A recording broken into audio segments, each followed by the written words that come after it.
Have you ever wondered how this world will end? Have you ever wondered if this planet has ever been reset? Will it be an asteroid impact? Will AI rise up and take over the globe? Will it be a nuclear fallout? Will CERN create a black hole that'll devour us all? Will aliens come down and wipe us all out? It's all happening. It's all happening. It's all happening. It's all happening.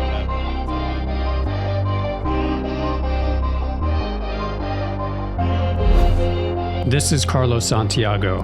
Buckle up, because today I'm going to debunk some common end of the world myths that you may have heard. Then I'm going to tell you how the world likely will end.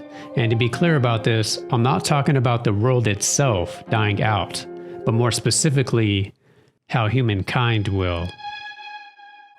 All right, let's go through these threats one by one, starting with overpopulation and resource scarcity. Despite what you may have heard online, the planet is not overpopulated. Matter of fact, some scientists predict the population will still continue to rise steadily for the next 20 to 30 years and then finally gradually taper down. But if you're concerned about resource scarcity, don't be. Humans have mastered renewable food, and by the time we're in desperate need of it, we will be notably advanced. So for now, just enjoy your bug snacks. Particle accelerators, CERN creating a black hole. Believe it or not, the likelihood of this happening is about as good as you transforming into a cat and winning the presidential election. Although that doesn't sound like a bad idea, see, even if those geniuses over at CERN really tried, it is very unlikely it will happen, at least within the next 100 years. Massive solar flares.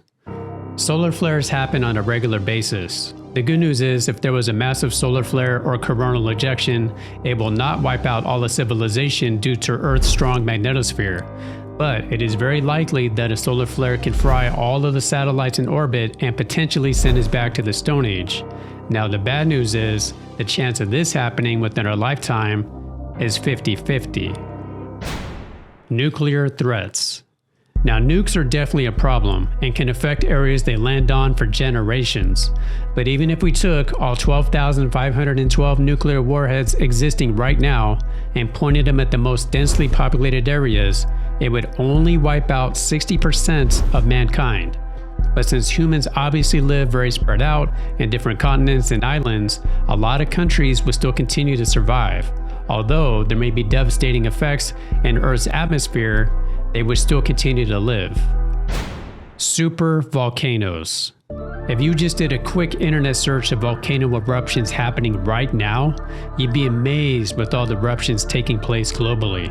However, supervolcano eruptions are very rare. And if you've been following the imminent volcano eruption in Iceland, now although that one's not a supervolcano, you would know that scientists definitely do have a way of detecting these events to give people enough time to vacate. If a supervolcano does erupt, it'll just devastate the land and air in that area, but is contained to that area, so it will not wipe out all of Earth's population. Massive asteroid impact. You may have heard a massive asteroid penetrated Earth's orbit and wiped out all the dinosaurs. That's just a theory, by the way. But you may have been concerned that the same thing could easily happen to us today. And that's why NASA keeps a close eye on things in the skies above and below. The truth is, for an asteroid to wipe out civilization, it would have to be over 6 miles long, or 10 kilometers.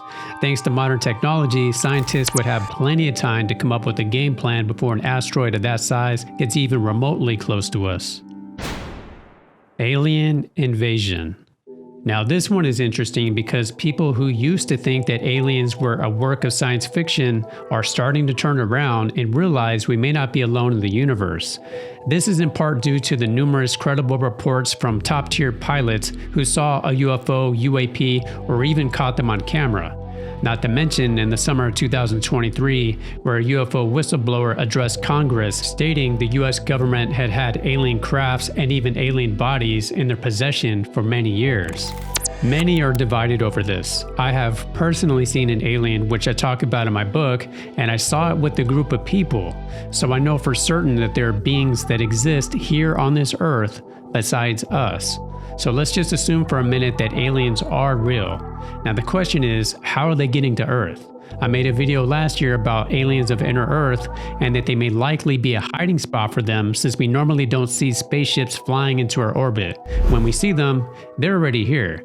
So either they're coming from the oceans, caverns, or volcanoes that lead into the depths of the Earth, or they are very much interdimensional beings. But even then, if these aliens can just appear and reappear out of nowhere, why do they even need a spacecraft? I'm just saying. I really don't know if they're interdimensional or not, but there seems to be some signs that point either way. So if these aliens have some kind of cloaking technology and can build anti-gravity tech, humans certainly don't want to go head-to-head with them in a fight. Side note, UFO whistleblower David Grush admitted to United States Congress that people have been harmed or killed by these beings or crafts, but could not publicly release any details. So with the ramping up of unexplainable aerial phenomenon, is it possible that humans will be wiped out by an alien race? Well, not likely. Historically, there's evidence of cave drawings of otherworldly beings and things like the Nazca lines in Peru. These things have been visiting man for thousands of years. So I think if an alien race is that advanced, they will not kill all humans. They need us to carry out certain tasks. Whether if it's stealing reproductive organs or using humans as slaves, they would still need some of us. Global pandemics. The recent years have taught us that any pandemic outbreak in a city, big or small, has the capability of transmitting from 1 to 20 people in a blink of an eye and spread from continent to continent without remorse, due to how connected the globe is to each other thanks to modern transportation. Now, will a super deadly global pandemic be the end of the human race? Not likely. The reason being that not everyone will have the same immune response to the disease, so there will be outliers who don't even get sick due to genetic makeup variability and other factors. The pandemic may wipe out most of mankind, but it won't kill off everyone, especially those on remote islands. Those still alive would need to coordinate together to keep humankind flourishing. AI takeover or technological singularity. Despite what you may think, ChatGPT will not take over the world, but its descendants just might. This video right here was made at the end of 2023, and as of right now, most of AI is kept under control. But that doesn't mean that it'll always remain that way. There just needs to be some bad characters with good access to these programs and the right prompts. Then the countdown will begin. Once the AI decides that humans are useless or a hindrance to their goal, whatever that may be, the AI may decide to relieve us of our duties as humans. Or, just like the alien scenario, it may decide that some humans are necessary to carry out certain tasks or slave work, like physical labor. Earth's pole shifts. Ladies and gentlemen, I present to you the most likely scenario that will wipe out humankind and reset the whole globe. This was attempted to be covered up by the OSS, the Office of Strategic Services, and the CIA. And this is more cataclysmic than all of the other threats I mentioned combined. The Earth's geographic magnetic pole shifts. This originates from the sun. According to scientific studies, every 12,000 years our sun generates a solar flare so massive that it fully melts where the Earth's crust and mantle connect, and that allows the crust to move around freely. The problem is, the ocean isn't attached to the crust, it's just sitting on top. So just imagine water in a bowl being sloshed around when the bowl moves. Same concept. These events are the real cause of extinction of certain species, and likely what happened to the dinosaurs, not an asteroid smashing into Earth. So imagine the destruction of mile-high tsunamis ravaging the whole globe, rearranging the continents. This can also explain why there's evidence of sea life in the middle of the desert, or consider why crocodile fossils were found in the Arctic, or why the once land area populated with lush greenery and flowing water is now the Sahara Desert, and that happened within a short amount of time. Now that part is not being suppressed. The part that is being suppressed is how close we are to another event. Ancient texts have talked about the sun going black, the moon shifting, and devastating storms. So how much time do we have left before all this happens again? I'm going to majorly dumb this down and remove a lot of technicalities for the sake of this video. Usually the speed of the shift of the magnetic poles has slight accelerations like 5 miles a year, but it's recently increased to an outstanding 70 or 80 miles a year. This is quite alarming, pointing to something big is happening. This is measurable. To give you proof of this, runways at airports have to adjust for these compass adjustments. So when the magnetic field flips, it will spin over 100 times faster than it is right now. The sun will turn black due to the sediment in the atmosphere. The moon will look displaced, if we can even see it. And this event will wipe out most living things on Earth within a few months. Not only that, but the Earth's magnetic field, which protects us from radiation and space energies, that field typically changes less than 1% each year, and it has for the last 1,000 years. But from 1859 to the year 2000, we lost 10% of this field. Then from 2000 to 2023, we lost even more than 10%. So due to the increased velocity and speed of the magnetic poles that they're currently moving at, this pole shift is estimated to happen within our lifetime, sometime within the next 25 years. But don't take my word for it.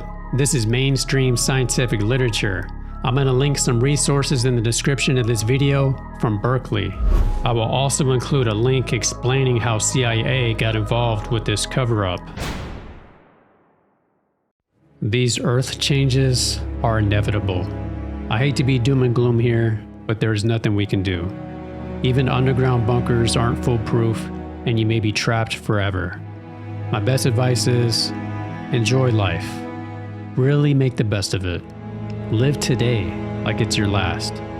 Call that friend that you've been thinking about. Make time to see your old friends. Make amends with that family member that you've been avoiding. Tell that person that you love them.